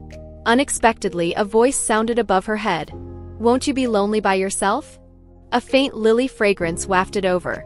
Casimir looked up to Ciel in his snow-white priest's robes. "Long time no see, Casimir. Though now I should call you Miss Creeches." Casimir's internal alarms immediately went off. When she accepted commissions as a mercenary, she had never shown her true face to anyone, because it concerned her sister's safety. Yet the man before her not only recognized her at a glance, but accurately stated her identity as the Creeches Duke's daughter. Seeing her reaction, Elle smiled with particular gentleness. "Don't worry. I'll keep this secret safe, after all we're friends. Friends trust each other." Elle adoringly caressed the girl's cheek. But Casimir unceremoniously slapped his hand away. This has nothing to do with being friends. Unexpectedly, Elle firmly gripped her hands, pleading pitifully. What must I do to earn your trust? If you're willing to believe in me, I'll do anything you ask. Casimir fell silent for a moment, then spoke flatly. Then would you be willing to make the son's oath? Right now, her mercenary identity couldn't be known, although it would certainly be discovered in the future. At least for now, she didn't want to bring trouble to the Creechies family. The man continued smiling. The ancient oath slowly left his lips. Under the witness of the sun god, if he betrayed Casimir, he would willingly be consumed by flames. He reverently placed a light kiss on Casimir's hand. The oath took effect. Casimir stared at the man in shock, yanking her hand away from his. She thought Elle must surely be mad. The sun's oath was a binding covenant made through priests under the sun god's witness. Those who broke it would die instantly. It was truly a life-staking oath. And as the high priest, Elle couldn't possibly not know this. Casimir couldn't understand what he was willing to stake his life for. What exactly he wanted to obtain. The man's smile carried a hint of bitterness. Because in just a few months of not seeing her, he discovered Casimir had many more people she cared about. Can I become one of them? I only ask that you fall in love with me too. The light in the man's eyes shattered into a river of stars, making Casimir's heart tremble, that strange feeling sweeping through her heart again. Elle's eyes always reminded her of that child with the same gaze. Unexpectedly, before Elle could wait for Casimir's answer, Aria's voice came from not far away. The blessing ceremony for her and her sister's debut was about to begin. Although he deeply yearned for the girl's answer, he still smiled faintly. Then we'll meet next time. Such a bitter smile made Casimir feel very puzzled. Aria hurried over, holding up her dress, interrupting her thoughts. The two returned to the banquet hall. The priest preparing their blessing had been waiting for some time. The two stepped forward to receive the blessing prayer. Unexpectedly, the priest looked at Casimir with great surprise. Miss, are you Casimir? Both were a bit confused. I'm really happy to meet you. I heard you actually made the love-crazed tyrant become a gentle person. So I was especially looking forward to meeting you. Aria secretly asked her sister if she knew this person, but Casimir had never met him, and didn't understand who he was talking about. The man's expression suddenly tensed. That brat, such a nasty temper. If I get any closer to you, I'd probably lose my life. When Casimir followed his gaze, she saw Elle smiling quite harmlessly. The man couldn't help but marvel, commenting that he truly lived up to being a split-personality madman. Aria's gaze turned unfriendly. High priest, aren't you going to give the blessing? The man finally came to his senses, hurriedly chanting devout blessing prayers for the two. A faint light enveloped the two sisters. The blessing ceremony was completed with some surprises but no mishaps. However, before leaving, the man secretly told Casimir, I am Julian of the Sun Temple. If you need help, you can find me anytime. After this small incident, Aria was very afraid her sister would be stolen away. Just as the music started, she wanted to invite her sister to dance with her. Unexpectedly, a group of men surged forward, competing for the chance to dance with her. Casimir was delighted to see her sister so popular. She turned to find a quiet corner alone. Unexpectedly, two male voices sounded behind her simultaneously. Miss, may I have this dance? Casimir turned to look. Her pupils contracted in shock, not understanding why both Reiner and Little D would invite her at the same time. Casimir was scared into a cold sweat. The white-haired, golden-eyed captain of the Royal Knights, Reiner, and the golden-haired, blue-eyed current Crown Prince D, two eye-catching important figures, couldn't possibly be inviting her to dance because of her identity as the Creechies Duke's daughter. She wasn't sure if they had recognized her mercenary identity. Behind them, a crowd of onlookers discussed intensely. No matter who she chose, it would cause sensational gossip. Just as she was caught in this dilemma, a voice came from behind the two men. If you don't mind, I'd like to join in too. Miss, would you be willing to dance with me? Three men inviting one woman to dance instantly made Casimir the center of attention. After recognizing his identity, Reiner was shocked and asked what he wanted. Elle smiled and gestured for him to be quiet. Casimir's brows furrowed, not understanding why the priest's appearance at the ball made Reiner so shocked. Under everyone's watchful eyes, If she rejected all 3 men at once, she would surely be labeled as discourteous. After careful consideration, she placed her hand in Elle's palm. The man smiled like a child who had received candy. Casimir bowed to express her apologies to the other 2, promising to invite them to dance another time. D shrugged his shoulders, trying his best to appear unconcerned. But Reiner looked like an abandoned puppy, pitiful and forlorn. Then the 2 walked hand in hand to the center of the dance floor. Elle hadn't expected Casimir to choose him. Casimir spoke frankly. Dancing with him would best avoid becoming the subject of gossip. And she also had questions for him. She wanted to know why Elle had come to the ball. And when he had discovered she was the Creachies Duke's daughter. Elle smiled bitterly. Although this was an answer he had known for a long time, the girl's questions still pained his heart. Actually, Elle had guessed her identity many years ago. And during their transactions they had discussed it. 18 years ago, Duke Creachies had searched for a woman and child. Gossips all guessed it was his mistress and daughter. But few in the Empire knew that people with red eyes only existed in the Creachies family. And each generation of the Creachies Duke's family had extremely high sword talent. These words made Casimir fall into deep thought. The Duke had indeed personally mentioned that he was looking for her. When the butler first met her, he had also talked about her eyes. Because the background of the evil supporting character wasn't important to the work. But now she was very curious about how she was born. Don't worry, Elle gently leaned closer to the girl. Then tightly holding her hand, the 2 completed a beautiful spin. Taking the opportunity to pull the girl into his embrace, his low voice sounded by her ear. He softly promised, I absolutely won't tell others, and I'm very happy you are the Creachies Duke's daughter. Casimir looked at Elle puzzled, not understanding why. Because only this way can I freely gaze upon your true face beneath the mask. The man half embraced the girl. Years of longing could only be confessed so obscurely. Actually, Elle's coming to the ball had other things to tell Casimir. Because the Atara kingdom would soon send an embassy to the Empire. There would definitely be a madman who would immediately cling to Casimir. You absolutely must not pay attention to him. If you find him annoying, you can directly eliminate him. Don't worry about affecting relations between the 2 countries. Duke Creachies will help you handle the aftermath, and I will also lend my aid. Casimir was a bit confused, not understanding who he was talking about. But Elle was very sorry he couldn't reveal more. In the original story, something major indeed happened with the Atara embassy. Casimir ultimately chose to trust him. Elle gently placed a kiss on the girl's hand. Xiao, thank you for dancing with me. When we meet next time, if I appear with a different look, don't be too surprised. Because my feelings for you will never change. These words startled Casimir, not understanding Elle's meaning. At this moment, she suddenly noticed the hair on her shoulder. It was actually a rare sky blue color. Only one person in this world had this color. Casimir's heart began racing in fear. But when she looked for him again, he had already vanished without a trace. She had a vague guess in her heart. Could Elle be the Pope? Since the royal banquet ended, the clothes Casimir designed had sold out completely in just 2 days. And she had transformed from a penniless mercenary into a billionaire overnight. This result made Casimir very satisfied. Because with this money, she could ensure her sister would live worry-free for the rest of her life.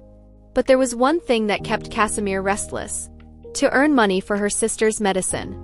For many years, she had been making trades with a priest in her mercenary identity. But only recently did she discover the man had always been hiding his true appearance.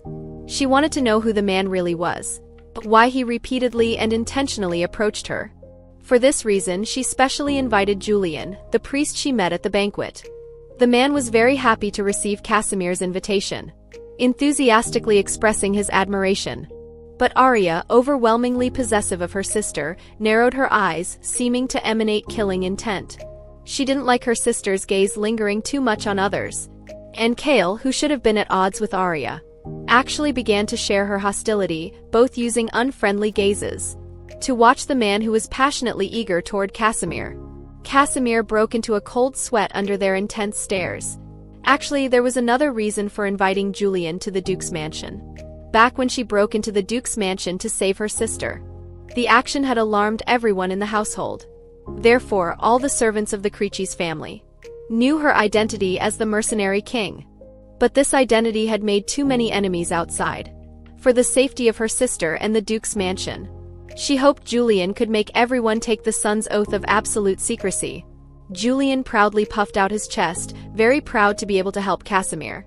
Seeing this, Arya puffed up her cheeks angrily, wanting to unceremoniously issue an expulsion order. Having no choice, Casimir had to invite him to the back garden to personally apologize for her sister's rudeness. The man smiled and asked her to speak freely. He didn't think Casimir had invited him for tea just for this. Casimir spoke frankly. She indeed wanted to ask him about other matters. Do you know the High Priest El of the Sun Temple? What kind of person is he? Julian choked on his tea, spitting it all out.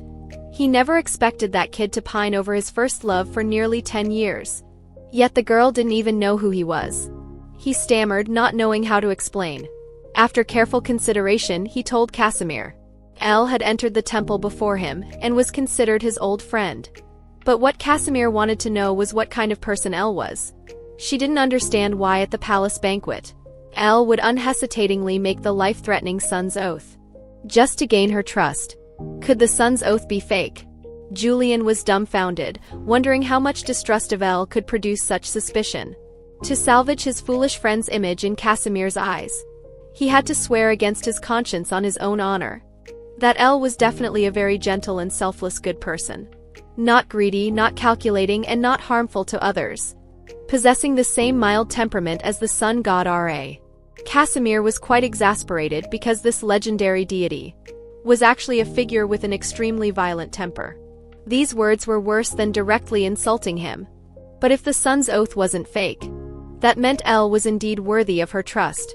At this point, Julian secretly told Casimir. However, miss, there's a dog in our temple who has admired you for long. But it never dares to meet you. It has already fallen ill with lovesickness. And this dog is actually our temple's highest authority. If you have time, would you like to visit our temple? The next day, Creeches proposed a duel with Casimir. Because since childhood, he never had the chance to participate in his daughter's growth. Creeches wanted to know how she transformed from the slums into the Empire's most feared first sword saint. But he soon found out. Because that was a method that disregarded life itself. Casimir gladly accepted this duel. A match between sword saints was rare in 100 years. Thus it attracted onlookers from throughout the Duke's mansion. Arya and Kale cheered for Casimir from the high platform, both hoping she would thoroughly defeat Creeches. But Casimir dared not take it lightly. Because before the duel she had agreed with Creeches that she couldn't use Sword Saint Battle Chi in this match, which meant this would be purely a contest of swordsmanship. Though not understanding Creeches' purpose, she still agreed. The moment the two swords clashed, the earth seemed to shake. The speed of sword exchanges grew faster and faster. Soon the swords' movements reached a speed invisible to ordinary people. Casimir gradually became excited, finding this duel more interesting than she'd imagined. Objectively speaking, she couldn't match Creeches in strength. Because during years of fighting magical beasts, she focused on speed. With a beautiful dodge, she avoided Creeches' horizontal slash, attacking from below him at extreme speed. Creeches smiled slightly. The girl's swordplay was ever-changing, he couldn't help but marvel. But Casimir thrust her sword into the ground, pulling off her hair tie with one motion. Smiling provocatively, I say, Father, let's stop this light sparring. This was the first time Creeches had seen Casimir so arrogant. He lightly brushed up his hair, his red eyes faintly glowing red. Then let's do as my daughter wishes. Though Creeches said this, Casimir keenly noticed. He was merely defending against her attacks. Even though there were many chances to wound her, he gave them all up, as if afraid of hurting her. But he should understand that she had wrapped her body in magic power. Even if stabbed, she wouldn't be seriously injured. Facing Casimir's reckless attacks, Creeches grew anxious. Why won't you defend? But Casimir had actually almost reached her physical limit. She had a major weakness in terms of stamina, so she always advocated quick victories, rarely engaging in prolonged battles, but this duel had sparked her fighting spirit. She gritted her teeth tightly, no matter what she didn't want to admit defeat. And now the only way was to use this ultra-high-speed situation to make the opponent unable to see the physical collision of the dual blades. Then he would naturally lose the object of impact. The sword hilt aimed straight at her shoulder. Someone from outside screamed hysterically for her to dodge. But Casimir not only didn't dodge, but instead charged toward the front of that sword. Creeches had no way to withdraw his sword, accompanied by the dull sound of piercing flesh. The entire venue was in an uproar. Casimir's sword tip pointed at the man's throat. She smiled like a child. "Father, I won." Blood dripped from the girl's shoulder onto the ground. But Creeches seemed to have lost his soul. Then Arya ran over at some point, slapping Creeches hard across the face. "You madman, how dare you hurt her?" Kale pressed cloth tightly against Casimir's shoulder, then screamed hysterically. "Are you crazy? Didn't you hear everyone telling you to dodge? What's so important about winning or losing? You got hurt." Casimir lowered her eyes, wrongly explaining. "I didn't hear." Then a crisp slap echoed throughout the entire training ground. Casimir stared dumbfounded at Arya. But Arya cried heartbrokenly. "Why won't you ever listen? I kept begging you to stop. Did you not hear?" Ever since she became ill, her sister would leave early and return late every day, coming back covered in wounds every day. As clever as Arya was, she had long discovered that her sister must be doing something dangerous. But all she could do was guard this home. And the moment her sister returned, tightly embrace her sister, then tell her, "Sister, as long as I'm here, you still have a home." Also from that day on, even when Arya's illness caused her to vomit blood in pain, she would grit her teeth and never cry again. But she had still cried twice. Once when she was 15, her sister hadn't come home for a long time. When she finally heard news of her sister, everyone told her that Casimir lay in the middle of the road covered in blood between life and death. That was her first breakdown. Breaking down to the point that when her sister woke up, she cried and begged her sister that she didn't want to treat this illness anymore. Breaking down to the point she wanted to selfishly leave this world alone. And her second time crying was watching her duel with Creeches in person. Though she could have dodged the sword that pierced her shoulder, she traded blood for victory in this duel. Also that day, Arya finally understood how her beloved sister had lived these past dozen years. Mercenaries were the highest-risk profession at society's bottom. To exchange for huge payments, they had to risk losing their heads. Years of fighting magical beasts. That was the truly cruel battlefield. Life had no second chances. So never mind being stabbed through the shoulder blade, even if an arm was cut off. She could still take the opponent's head without changing expression. Because only by winning and surviving could she return home. And such a reckless fighting style had long been etched into her bones. So this time, Arya couldn't help but cry again. That was also the first time she tearfully slapped her sister. She hated why her sister wouldn't take good care of herself. And hated even more why she lived to become her sister's burden. She cried until her voice was hoarse. Casimir was at a loss as she told her. That slap didn't hurt. But her sister's tears burned acidly and painfully in her heart. She wasn't afraid of being hurt, but uniquely feared making her sad. She could only repeatedly apologize helplessly, explaining that it was her fault for not hearing her sister ask her to stop, that big sister was brave but unwise, had never systematically learned swordsmanship, only knew how to attack recklessly. Really sorry. But before she could finish speaking, the teary-eyed Arya was lifted high by Creeches from behind, placing her on a nearby bed. Then he tightly embraced Casimir, the man's voice choked with sobs. "Never let me hurt you again. No matter how many times I'll willingly lose to you. Just please don't get hurt anymore." At that moment the man wasn't the high and mighty duke, but just a father of a child. No one knew that when he blankly watched his daughter's blood dripping from the sword tip, how much he wanted to chop off his own hand. This side of Creeches and her sister was one Casimir had never seen. Not just those two but also brother Kale. Even for the emotionally slow Casimir, her tears almost spilled out. Only now did she finally understand why everyone was so angry. It turned out not just her sister, but everyone. It turned out everyone had been loving her.